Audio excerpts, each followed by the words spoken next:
भाई सोनम बाजवा जी जब आती हैं तो फिर माहौल अपने आप बेहतरीन हो जाता है। चट्टी जोड़े मोड़ दी बंदूक वर्गी, वेख वेख चौबना दे साह रुक दे। हमारे सांस रोकने के लिए इराइना कोलियाडेंको और एना गोडिनेज आ रही हैं। ये है बाउट नंबर 6 इस सेमीफाइनल की। It isn't just a match, ladies and gentlemen. It's a statement she's about to carve here at the mat. So please welcome Iryana Kolyadенко.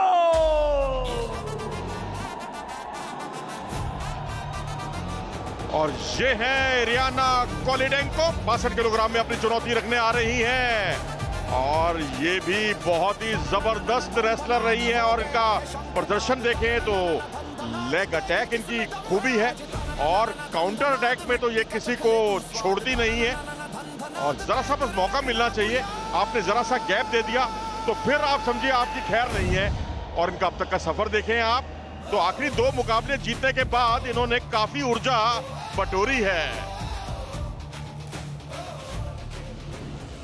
Up next, एक ऐसी खिलाड़ी who is here just to dominate. Please welcome Punjab Royals की तरफ से एना गोडिनेज। एना गोडिनेज की कहानी बड़ी दिलचस्प है। मेक्सिको में पैदा हुई, कनाडा में जाके पली बड़ी और वहां पहले रग्बी खेलती थी। रग्बी में टैकलिंग इनकी बेहतर हो जाए उस चीज के लिए रेसलिंग करनी शुरू कर दी और फिर प्रोफेशनल रेसलर बन गई। और पेरिस ओलंपिक्स में ब्रॉन्ज मेडल मैच खेला था, जीत नहीं पाए थे लेकिन आपने खेला था। इनकी बहन कार्ला गोडिनेज भी यहाँ हैं। तीसरी बहन लूपी मिक्स्ड मार्शल आर्ट्स में भाग लेती हैं। अच्छी बात क्या है आपके लिए प्रो रेसलिंग लीग में? वो ये कि पहले 2 बाउट्स हारने के बाद लगातार 3 बाउट एना गोडिनेज जीती हैं। हालिया फॉर्म बिल्कुल आपके पास है। ये देखिए, अंजलि को 11-7 से, बिलियाना डुडोवा को 11-2 से और सारिका मलिक को 12-1 से हराया था। और इतना ही नहीं, जो पिछला मुकाबला हुआ था अंजलि के खिलाफ, जो 5 अंक वाली टेक्निक लगाई थी इन्होंने, ग्रैंड एम्पलीट्यूड, वो हमने 2010 में योगेश्वर दत्त को देखा था, हमने डेव शुल टूर्नामेंट में अमेरिका के खिलाफ, और इसी तरह से हमने राहुल मान को देखा था 2005 में एशियन कैडेट चैंपियनशिप में। अब क्या वही टेक्निक यहां लगाएंगी आप? क्योंकि उनके सामने एक ऐसी शेरनी है जिनकी दहाड़ सुनकर हर कोई कांप उठता है और वो है इरियाना कोलियाडेंको। अब इराइना हरियाणा की हैं जो कि ब्राउन में है, एना रेड और ब्लैक में है पंजाब से। इराइना जीती तो ये सेमीफाइनल 3-3 से बराबर होगा। एना जीती तो फिर 4-2 की बढ़िया लीड मिलेगी। तो यहां से अब पकड़ को लेकर संघर्ष, लेकिन यहां पर पकड़ छूटी और एक बार फिर से अब देखना होगा कि कौन यहां पर मिडवेट ग्रिप लेगा या, और यहां झुककर आक्रमण करने की कोशिश, और यहां एक अच्छा सुनहरा मौका कोलियाडेंको के लिए।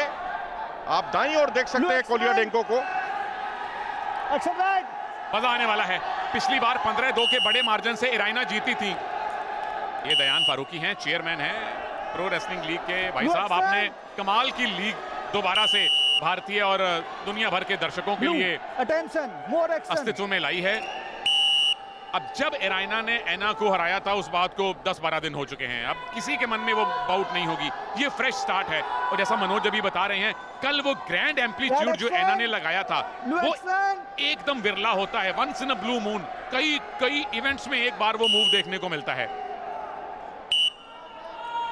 Action blue. और वर्ल्ड जूनियर में भी देखने को मिला था, जो काजल की तरफ से देखने को मिला था प्रिया के खिलाफ, लेकिन आज से प्रिया के सामने उनकी एक नहीं चली। 30 सेकंड। लेकिन यहाँ इरियाना और एना को अभी खाता खोलना है, लेकिन एक सुनहरा मौका है एना के लिए, क्योंकि एक्टिविटी टाइम शुरू हो गया है। अटैक कीजिए 30 सेकंड में, अंक बटोरिए, नहीं तो अपना अंक जो है इरियाना को भेंट कीजिए। Action blue. इराइना के लिए भी मौका है, बस ऐसे ही होल्ड करके रखिए, डिफेंस करते रहिए, आपको अपने आप एक पॉइंट मिल जाएगा। ये रेसलिंग का बुनियादी रूल है कि आप डिफेंसिव नहीं हो सकते। जो डिफेंसिव पाए जाते हैं उनको पैसिव डिक्लेयर कर दिया जाता है और 30 सेकंड के अंदर आपको पॉइंट लेना ही लेना पड़ता है, वरना विरोधी को 1 अंक मिलता है, जो मिलने वाला है इराइना को। 1 पॉइंट रेड। तो एना पाब्ला का आक्रमण का इम्तिहान, कोई छटपटाहट देखने को नहीं मिली और 1 मिनट जो आधा मिनट का समय होता है 30 सेकंड का, वो हुआ समाप्त, जिसकी वजह से इरिना कोलियाडेंको को मिला मुकाबले का पहला अंक। और यहां पर ये देखिए गर्दन की पकड़ और खींचने का प्रयास कर रही है इस समय एना। अब तक तो थोड़ा सा डिफेंसिव हाफ रहा है। आमतौर पे जब ऐसी डिफेंसिव शुरुआत होती है तो दूसरे हाफ में और खास तौर पे पावर मिनट में ज्यादा मजा आता है, क्योंकि दोनों बराबर के तजुर्बे की, बराबर के कद की पहलवान हैं। मान के चलिए सेकंड हाफ में हम पॉइंट्स की झड़ी देखने वाले हैं, ऐसे मेरे अंदर से आवाज आ रही है। बहुत कुछ संभव है जी। हम तो चाहेंगे कि आप जो बचे हुए जो 32 सेकंड है वहां पर भी कुछ ऐसी ही टेक्निक लगाएं। और यहां पर झुककर आक्रमण करने की कोशिश की और यहां पर वहीं दबा लिया उन्हें। और यहां अंदरली टांग का परिचय देना चाहती थी, वो भी चूकी। क्या रेड जोन के बाहर धकेलने में कामयाब हो पाएंगी इन 20 सेकंड में? जी नहीं, यहां भी उन्होंने अपने आप को बचाया, दिशा बदली और यहां खींचने का प्रयास। 1 अंक से वो भी संतुष्ट नहीं होना चाहती। कोशिश यही है कि टेक डाउन करें और कम से कम 2 अंक बटोरें। हाँ, क्योंकि कुश्ती में 1 पॉइंट की लीड और जोशीडी के सामने पड़ा 1 किलो पनीर कब खत्म हो जाए पता नहीं चलता है। ये राउंड खत्म हो रहा है, इस बात का पता चल गया है। और इसका नतीजा है कि नोएडा स्टेडियम जो है खचाखच भरा हुआ। और ये पहला सेमीफाइनल चल रहा है और स्कोर है 1-0। और यही पिछली बार भी था जब इन दोनों के बीच में मुकाबला हुआ था। पूजा, अब यहां से ये देखिए अटैक तो अच्छा किया है, अंजाम क्या होगा? बिल्कुल, जितना अच्छा अटैक था एना ने भी उतना ही धमाकेदार डिफेंस किया है, बट यहाँ पर इरियाना छोड़ने को तैयार नहीं और एना ने किया है अटैक और रेड जोन के बाहर कुश्ती और 4 पॉइंट का मूव जो है एना ने यहाँ पर लगा दिया है और कुश्ती को पलट दिया है। बट जी यहाँ हरियाणा वाले जो है वो संतुष्ट नहीं है, हम संतुष्ट नहीं है जी बिल्कुल भी।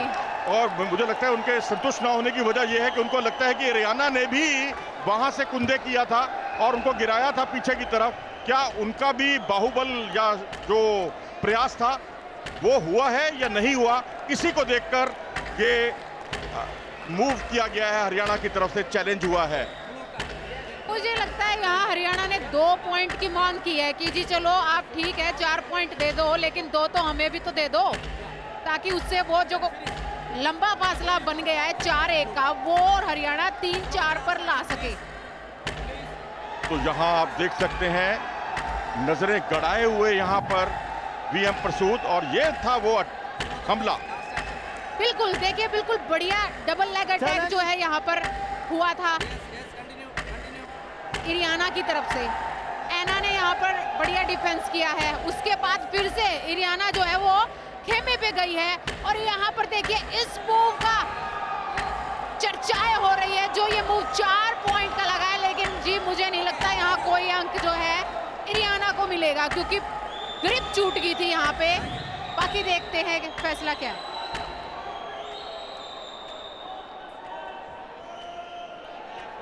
Challenge lost, 4 point to blue. Standing action to blue, 4 point. और ये चैलेंज लॉस्ट हुआ और 4 अंक का जो अभी पूजा ने बताया वही हुआ। पूजा, आपके मुंह में 32 दांत हैं क्या? ऐसा क्यों बोल रहे हो आप? क्योंकि 32 दांत वाले की बात जो है ना हमेशा सच होती है। ओह चलिए फिलहाल एक्शन पर जाते हैं। 5-1 की बढ़त है, 4 अंकों का फासला है दोनों रेसलर्स के बीच में। और अच्छी ग्रिप को लेकर ये मिडवेट ग्रिप पकड़ी हुई है और यहां से अब गिराना सहज हो जाता है, लेकिन यहां गर्दन को अपने कब्जे में रखा हुआ है यहां कोलियाडेंको ने। बिल्कुल, खेमे जो है वो इरियाना का फेवरेट मूव दिखाई दे रहा है। देखिए यहाँ से बहुत खूबसूरती के साथ क्लासिक लगाया और जीत करने की कोशिश। यहाँ पर देखिए क्या कुश्ती बाय बॉल खत्म होगी। जी हाँ, इरियाना ने कर दिया है कमाल और कुश्ती कर दिया बाय बॉल। जी हाँ, इरियाना ने मौका ताड़ा और स्टेडियम की छत दिखाने के लिए मजबूर कर दिया एना पावला को। तो इस तरह से हरियाणा ने कर ली है बराबरी 3-3 के स्कोर के साथ। मुकाबला बेहद दिलचस्प, बेहद रोमांचक, दिलों को छू देने वाला ये मुकाबला। और आप देख सकते हैं इरियाना और या फैंस का एक अच्छा तालमेल देखने को मिल रहा है। उनके हर मूव का लुत्फ उठाया था यहाँ दर्शकों ने। विजयश्री का ऐलान ढोल नगाड़ों के स्वर के साथ इरियाना को बधाई। इरियाना ने कमाल का प्रदर्शन किया और इससे पहले उन्होंने निशा दहिया को भी पराजित करके बाई फॉल से हराया। और उनके विजय रथ को पर लगाम लगाई थी। यहाँ लगातार 3 मुकाबले जीते थे एना पाब्ला गॉर्डिनेज ने और उनके भी लगातार जीत के सिलसिले पर लगाम लगा दी इस शेरनी ने। बिल्कुल, ये देखिए वो धमाकेदार कलाजंग जहां से इरियाना ने एना को निकलने नहीं दिया। ये देखिए जैसे ही कलाजंग लगा वहीं पर जोली बांधी और उन्होंने उनको बाय फॉल कर दिया। थोड़ा सा भी मौका नहीं दिया कहीं से भी एना बच सके। बहुत बेहतरीन कलाजंग यहाँ पर जो है इरियाना की तरफ से लगा है और यहीं पर उन्होंने उनको दबोच लिया। थोड़ा सा भी मौका नहीं दिया कि एना कहीं से डिफेंस करे और दोबारा से कुश्ती शुरू हो सके। देखिए हम दर्शकों को बता दें कि जो कला जंग होता है वो भी कई तरह के होते हैं, कई तरह से लगते हैं। एक कला जंग का तरीका ये भी है और उसके बाद जो झोली बांधी उन्होंने और उसके बाद तो कोई अवसर ही नहीं था उनके अपोनेंट के पास। ये देख सकते हैं उनकी विजय मुद्रा और दर्शकों का उत्साह, दोनों बस यही चाह रहे हैं कि किसी तरीके से। ये देखिए हरियाणा के फैंस हैं ये और हरियाणा की जीत पर एक तरह से कह रहे हैं कि भाई हमारी छोरियों ने तो लठ गाड़ दिया, यहाँ पर गाड़ दिया जी, गाड़ दिया। बिल्कुल, आज तो हरियाणा की इरियाना ने सच में लठ गाड़ दिया। जो कमबैक उन्होंने किया है, हालांकि दोनों ही रेसलर जो है वो उच्च कोटि के हैं, बहुत बढ़िया है, बट इरियाना ने कमाल किया। तो इस तरह से दर्शकों का जो उत्साह है इस वक्त सर चढ़कर बोल रहा है। और क्यों ना बोले, क्योंकि यहाँ पर हरियाणा के भी फैंस हैं, पंजाब के भी फैंस हैं। पंजाब के दर्शकों में थोड़ा सा मायूसी है, लेकिन स्कोर लाइन अभी तक यही कह रही है कि मुकाबला बेहद दिलचस्प है, रोमांचक है। 3-3 का स्कोर है। और अगर आप ऑर्डर ऑफ प्ले देखें आप तो पहले चिराग ने मुकाबला जीता और उसके बाद देख सकते हैं बेहद थामने वाला, दिलों को थाम देने वाला मुकाबला था प्रविंदर का और चंद्र मोहन का। फिर अनिरुद्ध गुलिया और दिनेश ने बाजी मारी और फिर प्रिया, और फिर उसके बाद अगर आप देखेंगे तो आशिरोफ अशरफ ने जान डाल दी मुकाबले में और इरियाना ने बाय फॉल किया। चलिए अब सोनम बाजवा से के मन में क्या चल रहा है, आइए जानते हैं सुनील तनेजा से। अरे देखिए तो सही, आज प्रो रेसलिंग लीग में कौन आए हैं। जट्टी ज्यों ने मोड़ दी बंदूक वर्गी, वेख वेख चोबरां दे साह सुकदे। Sonam Bajwa in the house. Sonam, बहुत बहुत स्वागत आपका प्रो रेसलिंग लीग में। Thank you so much, thank you. और क्या कमाल की एनर्जी है यहाँ पे, wow. I have never seen this vibe, this energy before, and I'm so glad. Thank you everybody for having me actually. It's a pleasure Sonam. अब आप पंजाबन हैं, सब हर कोई जानता है, तो कुश्ती और कुश्ती का प्यार तो आपके खून में है, ये तो मान के चले हम। जी, I mean of course Punjab में सब बहुत प्यार करते हैं रेसलिंग को। और एक फिल्म मैंने की थी जहाँ पर मैंने एक किरदार किया था जहाँ पर जो फैमिली है उनका पूरा रेसलिंग से ताल्लुक था। So I have seen wrestling even while acting, you know, yeah so I have had little touch with wrestling. Film करते करते आपका मन नहीं आया कि मैं भी थोड़ा सा प्रोफेशनल रेसलिंग की तरफ जाऊं? मेरा तो मन था, लेकिन जो किरदार लिखा हुआ था उसमें बस जो मेरा किरदार है घर में वही रेसलिंग नहीं करता, सो आई कुडंट लर्न रेसलिंग। तो प्रो रेसलिंग लीग में आज आप किसी टीम को सपोर्ट कर रही हैं या पूरी लीग को सपोर्ट कर रहे हैं?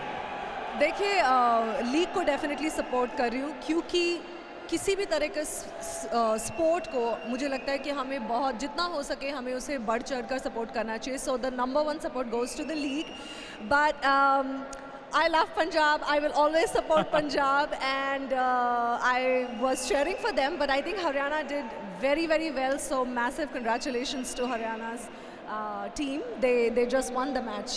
And what about Pro Wrestling League? What a great कितना बड़ा मंच है ये हमारे रेसलर्स के लिए, है ना? नहीं, मुझे मैं जब यहाँ आई और मैंने माहौल देखा, जिस तरह की टीम्स है, तैयारी है, और देशों से लोग आए हैं जिन्होंने यहाँ पे पार्टिसिपेट किया है। So big congratulations actually to all of you, to the organisers, to everybody who is associated with the league.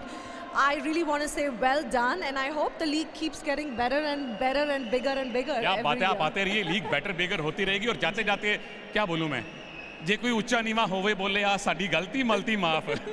Thank you so much. Thank you for all the love and thank you for having me here. And I want to wish both the teams all the very best for the next matches. Thank you, Sonam. It's back to the commentators. तो इस तरह से कुश्ती के खेल में बॉलीवुड का तड़का, और आज स्कोर देख सकते हैं 3-3 से बराबरी पर, और अब 7वां मुकाबला बहुत कुछ बयान करेगा। और अगले मुकाबले की तैयारियां, अब महिलाओं का 57 किलोग्राम का मुकाबला होगा नेहा सांगवान और रजनीता के बीच।